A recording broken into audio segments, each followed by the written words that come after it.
So it finally happened. Fitch Ratings downgraded the credit rating of the United States of America because we spend too much damn money. Hi, welcome back to the channel. It's Tom Mason with Coldwell Banker Realty. So the real question is, does this have any impact on real estate?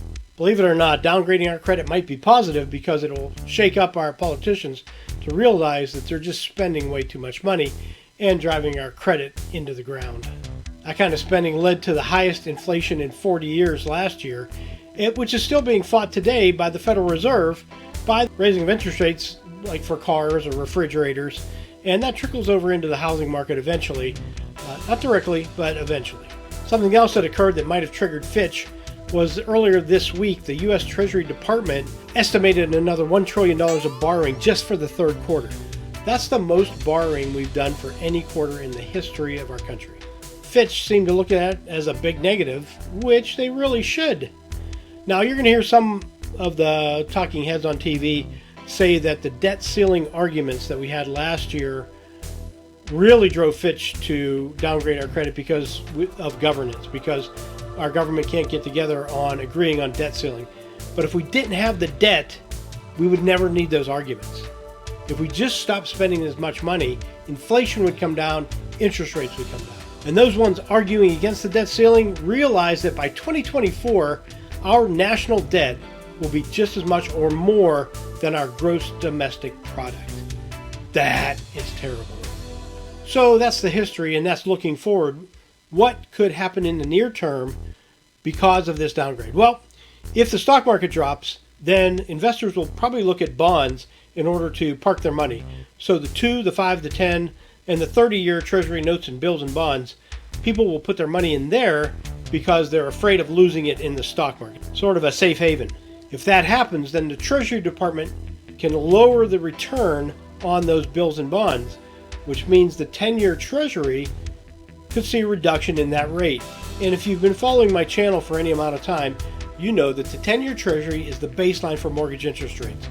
So if everybody flees into bonds and they lower the 10-year, then we should see mortgage interest rates come down.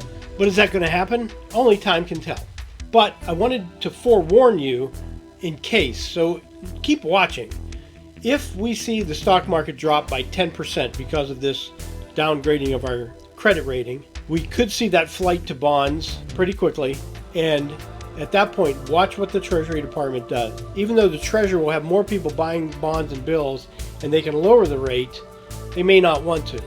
If they don't, that's shame on them, because people out there need relief from the high mortgage rates that are out there. We have sellers right now who are in golden handcuffs.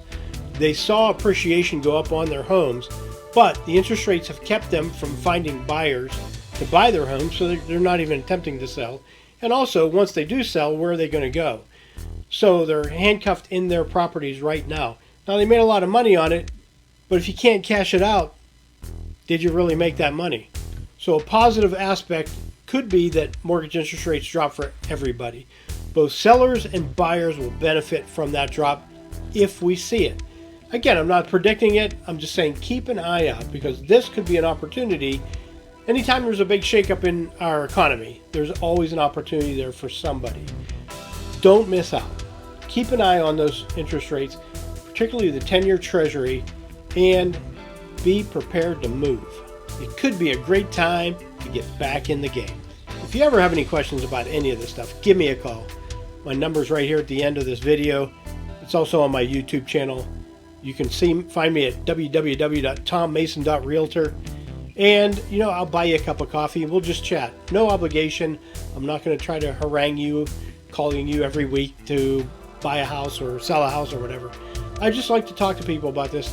And it's the reason I got into real estate, to try to help people to understand what's going on out there.